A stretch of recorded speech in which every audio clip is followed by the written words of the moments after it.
This is the fragrance video that nobody asked for, but I am so happy to be making it because I've been wanting to post regular fragrance videos, but I never got around to it. This originally was going to be a springtime fragrances I am most excited for. But guess what? Springtime is already almost over. We're already getting close to summer. We're gonna be busting out those summertime fragrances really soon. But this might actually be a good thing because now I can actually go over the things that I reached for the most often. And I think that the top 10 I have here are great. I think they're all pretty versatile, pretty crowd pleasing, and they're all good for different scenarios. And if you're one of those people who only followed me because of my rosacea videos and you're wondering why my skin is bad again, it's because of my fragrance hobby. I can no longer afford skincare. I spend all my money on perfumes. So if I had money, I would be buying the azelaic acid, the hyaluronic acid, all of the fancy, like nice, gentle moisturizing things, but I don't have money, so I'm just washing with CeraVe and that's it. I don't have like the nice stuff to baby my skin, and when I don't have the nice stuff to baby my skin, I pick at my skin and make it worse. So I'm not ugly, I'm just poor, thanks. So I think I'm going to start with my favorite. Thierry Mugler Alien Mirage. Now, I know this is discontinued. I know that it is so hard to find. And I know a lot of you are going to be like, why are you reviewing a fragrance that I'll never be able to buy? Well, every once in a while, a partial bottle goes on sale, or there's somebody selling decants of it or samples. And if you see it, you should get it, even if it's just a very small amount, because it is so good. I'm sure most people have smelled Alien, and Alien is like a thicker, heavier version of this. I think Alien is more of like a wintertime fragrance, in my opinion, because it's really like heavy. It is really woody. It's almost indolic. It almost has a little bit of like a pissy smell, and I don't mean that in a bad way, but like it can give you that kind of like pinchy feeling in your nose and in your sinuses, and it can be really heavy, and I don't think it would perform as well in springtime weather. But this is really fantastic because it has the Alien base, like the Alien DNA, but it has mineral notes, it has some pink pepper notes, I think it has some other type of floral lotus type of note, and it's like if somebody took Alien, like if Alien is a like deep, heavy, dank, musty wooden smell, like imagine Alien is living in an attic. This is like if you took Alien out of the attic and took it to like a nice New England beach where there's like a little bit of like a salty breeze, and like it's just very kind of like fresh and sparkly and minerally, like you're walking along the jetties on the beach, something like that. And it's a little bit like ozonic too. And because it is so like rare and discontinued and hard to find, you can see I have not used that much of it. I've been using it sparingly. I'm like saving it. But I did get a bunch of little samples. I think you can still find the tiny samples online somewhere. It smells really fantastic, and I think it is worth trying in the springtime. While we are on Thierry Mugler, I figured I should also mention Aura. This one is a little bit more polarizing. It took me a long time to like this. I had to go through like 3 little samples before I figured out that I actually liked it. It really is like an acquired taste, but once you get past that menthol-y toothpaste opening, a lot of people say the top notes smell very minty, and it is off-putting. If you don't like the smell of Listerine, the top notes are very off-putting, but if you can get past that toothpaste opening, it is just such a super like fresh, green, vibrant, sweet. It is woody and vanilla, but it's like a green vanilla, which I think is very hard to pull off. Green vanilla. It just reminds me of like walking in a really lush forest, not a tropical rainforest. This is not a hot, humid forest. This is like a cold, chilly rainforest because there's like some freezing waterfall nearby and there's like really cold river stones and like you're stepping on the ferns and it's reminiscent of like trees, like every green tree that you could possibly imagine in like a cooler rural mountain climate, like where I live. Like this reminds me of like walking down across the road and like down to the creek where there's like freezing water and all those green trees and like all these little like flowers nearby. But the dry down is kind of like a boozy vanilla. A lot of people think of like boozy woody dry downs being like a cold weather thing, like a winter thing, but this is great for spring, and actually I think it's great for summer too because it is so like cold, because it has that like little bit of like menthol minty hint to it and it's so green and fresh and cool. I would spray this on a hot day to feel refreshed, to feel like I just jumped in the creek. It's very like chilling and cool and refreshing. So this is great, not discontinued, not hard to find. So if this sounds like something that would be up your alley, I do definitely suggest trying it. Next up, Giorgio Armani My Way. This is strong. It comes out swinging. It's very sweet, very tuberose. It reminds me of like Bath and Body Works Sweet Pea. There was some kind of like sweet pea cherry blossom type of body splash that I had when I was a kid. It's kind of like that, but volume cranked up to 11. And even though it is very sweet, it is not syrupy. It's like dry. It almost leaves, I'm not eating the perfume, but I am neurodivergent, so sometimes my signals get crossed.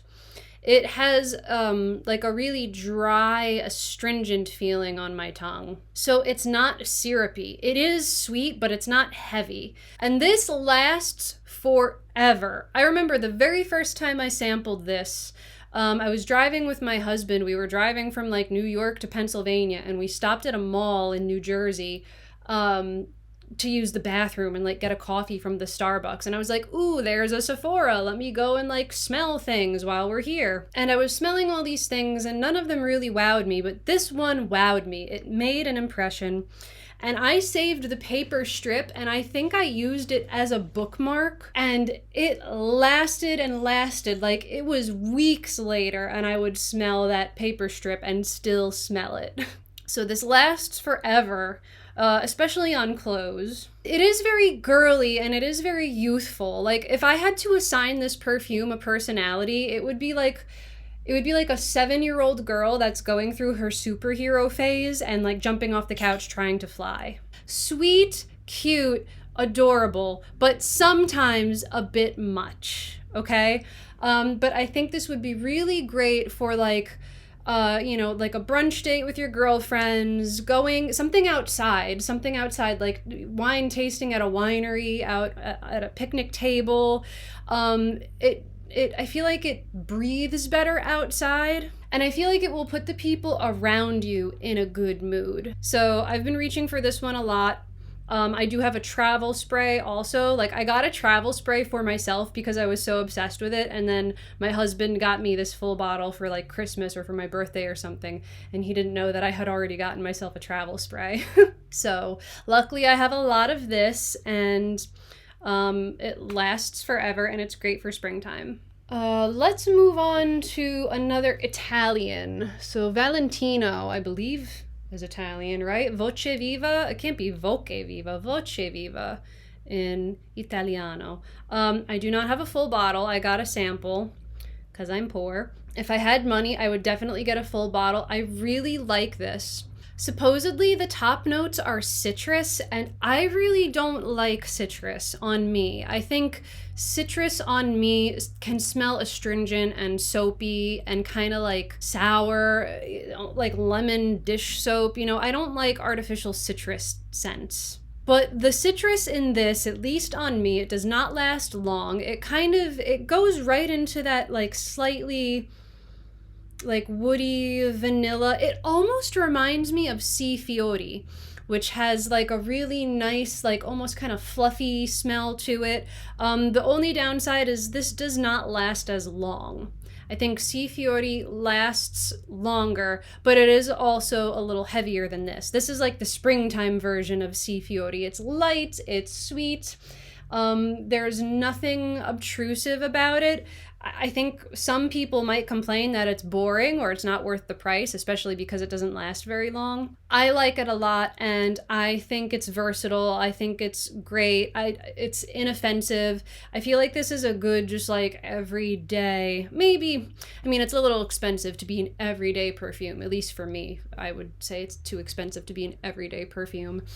But I think this, I don't know, I just like this one. It's not too much of anything. It's like a nice middle of the road perfume, and I like it a lot. If we are looking for a nice everyday perfume that is friendly on the wallet, Britney Spears Curious. I am only just now discovering the Britney Spears fragrances, and I really like them. Like, yes, they're cheap.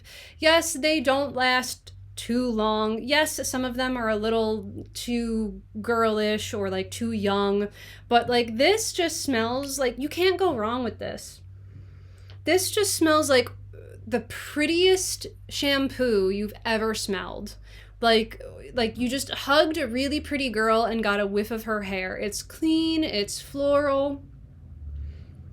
It is sweet and watery at the same time. It almost reminds me of like if you took Nest's Wisteria Blue and added like 2 cups of sugar to it. That's kind of what you would get with this.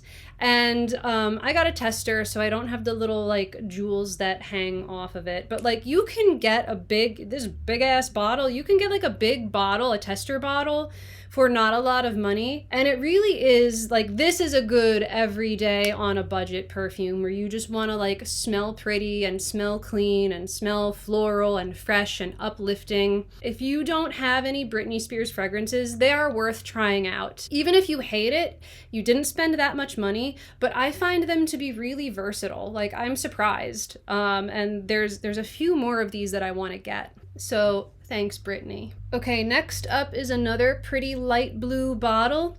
Miu Miu or Miu Miu, I've heard it pronounced both ways. L'eau Bleue is so gorgeous. This is the fragrance that started it all for me. Like, this is what got me into fragrance. Like, I've always had a couple of like vanilla gourmand fragrances sitting around. I've always had a pink sugar. I had Nest Midnight Floor for a while, and I thought that's all there was to perfume, just smelling like a vanilla flower, smelling like a cookie. And then I smelled a sample of this, and it immediately transported me to this big empty meadow that I used to play in all the time as a kid. My aunt used to live there, and we would walk back through the woods, and we would just come to this big open clearing, so fresh and so green, so lush and like watery because it was right next to the Maquilhattan Reservoir. And like there's something slightly peppery in here, but it's not actual pepper because I usually hate pepper. I usually do not like spicy notes. I'm usually very aversive to black pepper because of like a bad childhood experience where I got black pepper up my nose and whatever. So it is a little bit androgynous. This could pass as masculine, but it is just like this is like photorealistic of this one place. And that's what got me into fragrance, where I was like, wow, you can replicate a whole memory, a whole story with just the right combination of smells. So this is what I wear when I want to smell like rural Pennsylvania. And not the cow poop rural, because we do have a lot of that too. There's a lot of farmland out here. But this is what I wear when I want to smell just like fresh, green. And it's not just green, it's also a little bit dirty, but it's like clean dirt. I don't know how to explain it. If you can get your hands on a sample, like please try it. It's so good, and it's unlike anything that I've ever smelt before. Like this is like very unique to me. And I guess we'll stay on the trend of blue bottles. I have one more blue bottle. Van Cleef and Arpels Feerie, not Fairy, Feerie. I want Feerie Gold. it's just worth putting it out there. There's this one, there's Feerie, and then there's Feerie Gold, and the notes are slightly different. There's a little bit more like vanilla and tonka in Feerie Gold. But this is regular Feerie, and it is still delicious, amazing, kind of weird, but kind of good. It's mostly violet, like violet and iris, but it has like a grapey smell. Like, it really just smells purple. Like, it smells like the bottle. Like, if you saw this somewhere, like, look, I got my whole like fairy shelf behind me, all my like fairies and candles and bottles and crystals. Like, if this were a drinkable potion up on that shelf and you went to go taste it, it smells like how you would expect it to taste. It smells like a floral grape magic potion, a little bit like Pez candy. So it can be off-putting to some people, but it's just like, it's very interesting. This is very candy-like, you know. I guess it's similar to Giorgio Armani My Way in how like sweet and candy-like they are. They both feel very edible, but this is just like a grape version of Giorgio Armani My Way. I have seen reviews of Giorgio Armani My Way and people saying, oh, this is like grape candy, but like, no, this is the grape candy. It's just fun and different, and I'll be honest, I only bought it for the bottle. Like, I really just wanted the bottle, and the seller happened to have about 50% of the juice left inside, and I figured it was worth it, and I'm so happy I have it, and it's just fun. It's like, it's artwork, but it also is a great perfume. All right. Marc Jacobs Perfect. I only have a small sample bottle, but I would actually get a bigger bottle of this. I really like it. It's green. It is both green and juicy. I forgot what the real notes were, but I'll pull them up and post them, obviously. It's just like, yeah, it's a perfumey floral base, but there's green and there's got to be some fruits in there. It's very reminiscent of watermelon or strawberry, or like there's something a little bit sour in there, so maybe like rhubarb. You do get a little bit of like a Sour Patch candy vibe with this. But if you're looking for something like that, like if you're tired of just like super sweet or super floral, like if you want a little bit of tang or sourness without smelling like body odor sour, you know, like lemon, like that's one of the things I don't like about lemon sour, this would be a good choice. It is really nice. And on the topic of Marc Jacobs, again, I only have a tiny sample, but I would get a larger bottle if I had the money. Marc Jacobs Daisy. This was an interesting discovery for me because whenever it rains, I'm always torn on what perfume to wear when it's raining outside. You know, do I want to counteract the rainy, gloomy weather with something like cozy and ambery and like warm, or do I want to double down on like the springtime freshness and get like freshy, watery perfume? So this is still like a green, floral, freshy springtime perfume, but it is still somehow like uplifting. Like if I wear this on a rainy day, I appreciate the rainy day. You know, I appreciate this like springtime weather, even though it's rainy, and it makes me like optimistic for the future. Like it smells like springtime after the rain, and I'm not trying to imply that it smells like Replica after the rain because I've never smelled that one before, but like this really does like remind me that like better days are coming, like nice spring weather is coming. So this is a great like rainy day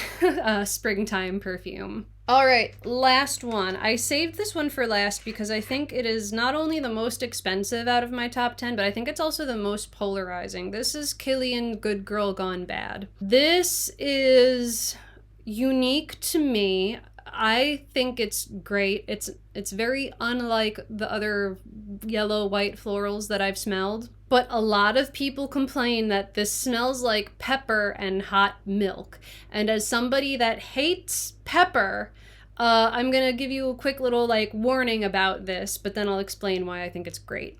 So the first time I sampled this, it was a micro perfume sample like this, and I just applied it with a wand, and I immediately got like this nectary, like kind of honey, peachy smell.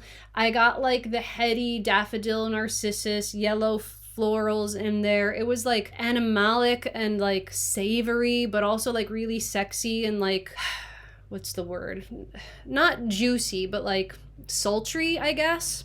Kind of intoxicating. And I was like, yes, this is delicious. I love it. I need to have it. But I'm a broke bitch, so I just got a travel spray. And then when I smelled it, I think the atomizer gives you more of that osmanthus top note, and that is a peppery flower. So I didn't smell that pepperiness when I just had the wand applicator, but I smelled it with the nozzle, and suddenly I was smelling what everybody else was smelling. I was like, uh-oh, why is this peppery? Why is this what do I do? But it does not last that long. That peppery top note probably fades after about 15 minutes, maybe 20 minutes. And this perfume, I feel like it needs heat. I feel like you gotta wear this on a hot spring day when you're outside in the sun.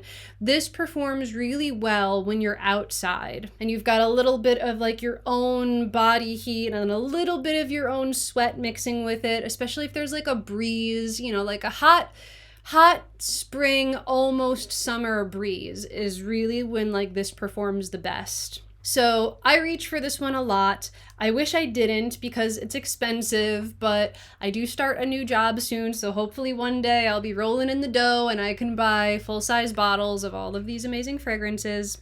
So that's it. Those are the top 10 that I reached for the most often this spring.